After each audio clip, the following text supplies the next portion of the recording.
Eagles. All right, so I watched the entire first week of NFL, and I know after my review of the Cowboys versus Eagles that I was like kind of all over the place. I was kind of disheveled the same way the game was. It kind of threw me off, right? We start off with the injury, with the spitting, with all the flags, and I was just kind of all over the place. I did manage to settle on the fact that it was week one. We had no preseason reps. It's going to take us time with this new defense to gel, but that we are at our core the same team. We will do what it takes to win, right? Uh, we had AJ with one target. I don't think that he's healthy. I think that he's mainly a decoy. If he's not, they'll get it together. There's no issues. Everybody just needs to relax. What I thought was funny was waiting on everybody in the sports world to start talking about their team's performances, what they saw, what they thought they saw, and what the analysis was of the rest of the league. So you got your heavy hitters: Chiefs, Ravens, Bengals, Bills. Pretty much definitively everybody's top quarterbacks, top teams, and we looked at them. And what did the Chiefs look like? The Chiefs look like the Chiefs didn't look that good. Now, Patrick Mahomes was talking about, all right, we're looking to go back to form. We're looking to go back to throwing the deep ball, being impressive. And you know what they said? After a couple of overthrows and a couple of miscues or whatever, they were like, you know what? Forget all of that. I'm going back to what I know. Backyard football. I'm going to make the plays that I need to make to win. This is the same thing that we talk about with Jalen. He's going to do exactly what it needs to be done. He's not going to worry about the stats. He's going to worry about winning. So that's what they did. They switched him back to saying, "Hey, make your magic," and he did very well. He did very well with his pitches, with his reads, with his deep throw. Oh my God, Chargers! That one receiver for the Chiefs was so open, it was ridiculous. I don't know how you blew that coverage. Thank God you still won. Thank God you still won. But you blew coverage on that one deep pass that gave them a chance to pull this out from under you. But Herbert, he showed up and he showed out. So that was good. But the Chiefs don't look impressive. But how the narrative around them is they haven't looked impressive for the last couple of years. It's just that they've been winning. So they got plenty of time to win more games and be in the Super Bowl like they always are. They might or they might not. If they look bad against the Eagles, and not Brew, Wild said this, and Nick was like, finish the thought. And I think that Wild is definitely a Jalen fan. There's no doubt about that he's a Jalen fan. Not even think I know he's a Jalen fan, but he seems to be unwilling to commit to a feeling or a definitive statement about Jalen. And he seems to be hovering around Jalen needs to be in the top five. Anything outside of the top five is outrageous. And I agree with him. Outside of top five is outrageous. But Wilds, he's top two. He's number two. Okay? Now, I guess you would say, how can you say that after looking at Josh and Lamar? Easy. Those guys always play each other like that. The same way that our division with the Cowboys, we play each other like the way we do, right? Jalen Carter being out changed the whole dynamic of that game, and it's so overlooked. It's all about CD dropping the ball. It's all about that. But you know when Carter's in the game, you got to double team him. You got to spy him. You got to worry about how he's going to disrupt the game. And then what that allows is for other defensive players on our team to make plays while they're worried about Carter. So it changes the whole dynamic. The same way it changes the dynamic of a team when your star quarterback is out, when your star receivers are out. It changes up how you have to play, and it changes up how the team has to play against you. So honestly, that more than the CD drops are the deciding factor of that game, in my opinion, because Dak wouldn't have had that much time in the pocket. Dak wouldn't have been able to cherry pick those throws like that. He would have had to get rid of it. He wouldn't have been scrambling the way he was on the couple. I think he scrambled like 2 or 3 times. He wouldn't have been doing that. Whatever. But we still found a way to win, so that's the most important part. The Bills Ravens game was amazing, okay? But it was pretty much all offense, no defense.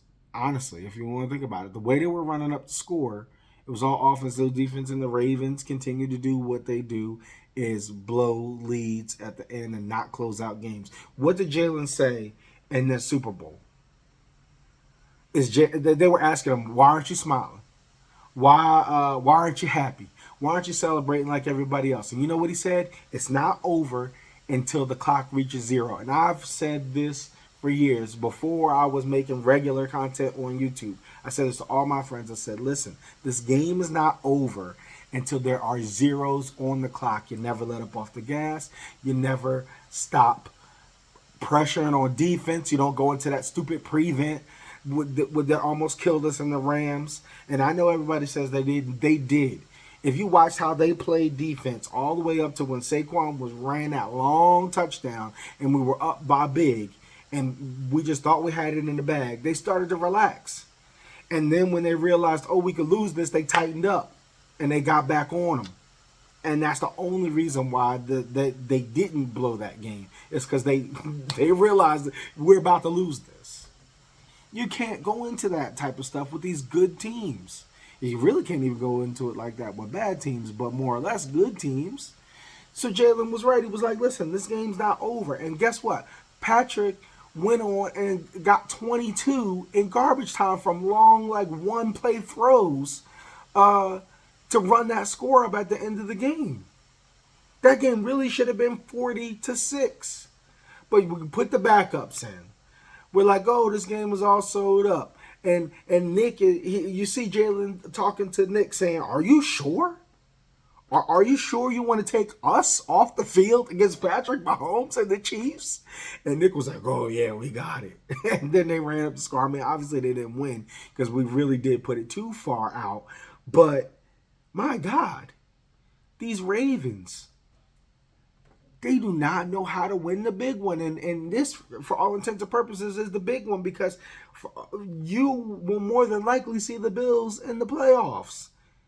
And you want them to put you out the way they did last year and the way they just did now.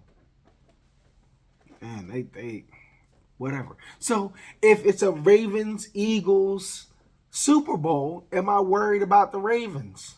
No, not really.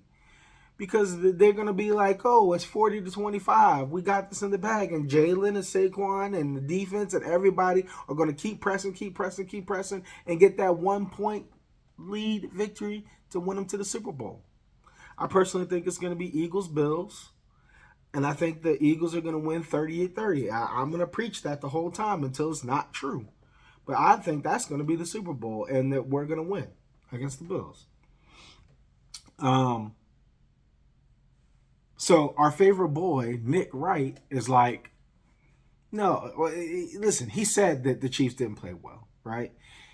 He did a whole lot of hooping and hawing about the rest of the league, which is the same thing I'm saying. He watched the rest of the league and it gave him some solace that the rest of the league, like the Ravens and everybody else, are still, who they always are. So he thinks the Chiefs are going to be all right. But that's just for their division. Okay?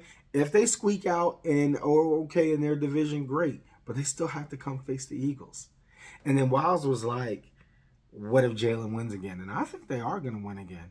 I don't think they're going to blow out because they don't have the defense gelled together yet. If this was like a week 6 matchup where they had time to put all the pieces together, where the boys have come to an understanding, a body language and motion, and knowing where the other guy's going to be, and everything that they did towards the end of the year that kind of helped them gel to be the best defense, if they were facing them in week 6, I think we could be on the verge of another blowout.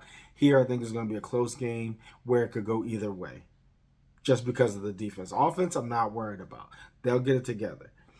I'm not worried about Saquon not running all over the place either. for the same reason why we didn't have to worry about them in the Super Bowl. That this is a team. They understand that it's going to take more than the efforts of one great player to win. It's going to take everybody being great to win the game. Jalen being great, Devontae, the O-line, the defense, everybody in order to pull out a win. That's a team victory.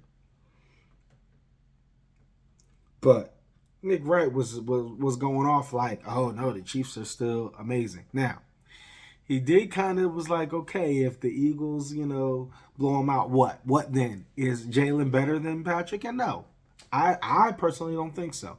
I think that Patrick's long-standing resume still holds true, even if he doesn't go to the Super Bowl. He's been to too many. He's been to too many AFC Championships games. It's going to take a few years of break from Patrick Mahomes before Jalen can surpass him. Okay? If Jalen keeps winning, it'll take 2 or 3 years of continually winning the Super Bowl for Jalen to be like, okay, now I'm here. Now I've accomplished the same sort of success that you have, and then have a chance to pass him on that right. So for all intents and purposes, he's safe. The same way that Brady had that 10-year gap where they weren't really making much noise in the postseason. But after that, they were still good in the regular season, but they had that gap, and then they came back and they just start rattling off wins. It could be the same way for Patrick Mahomes. If he doesn't put his body at risk and doesn't take a serious injury, he has a longer career in front of him where he can produce. But as far as winning, as far as doing what's necessary and seeing it through to the end and facing adversity, Jalen is number 2. The Bengals. Oh, I forgot about this. I forgot to mention this. Herbert and Mahomes and Burrow all played in the preseason. So they couldn't have been rusty, right? I know they played a few reps, right? They didn't play a full game. But they had defenders coming at them to hit them, unlike practice where they're not going to hit you. Where even in that one game with Joe Burrow, the announcer was like, go down, Joe, it's August. Why get hit? Why are you scrambling? Why are you doing all of this? It's August. Just fall on the ground. Who cares? This game means nothing. But he felt that pressure. Jalen and team and starters didn't do that. They let their backups play and try to sort out all the pieces for the regular season. So for the Cowboys, Dak didn't play either. So for the Cowboys and for the Eagles, this was just first time on the field since offseason. Since last season, excuse me. So you expect there to be a bit more rust on them than on Herbert and Burrow and all those guys. And the Bengals almost lost that. To the Browns, the Bengals almost lost that. If that kicker was any good and made that, the Bengals would have been 0-1 again. Again. What difference does it make if Joe throws for 9,000 yards and 100 touchdowns if they miss the playoffs? What difference does it make? When they keep talking about, you get these franchise guys to put you in contention for winning, you have to be in the playoffs to win. If you're talking about, we're starting a new franchise, you start a franchise to win games. You do not start them for your superstar quarterback to put up all kinds of numbers while the rest of your team suffers and you lose. And you're watching the playoffs at home with the fans. Come on. You put talent around them like they did with Chase and whoever else was on the Bengals. I'm tired of even talking about them.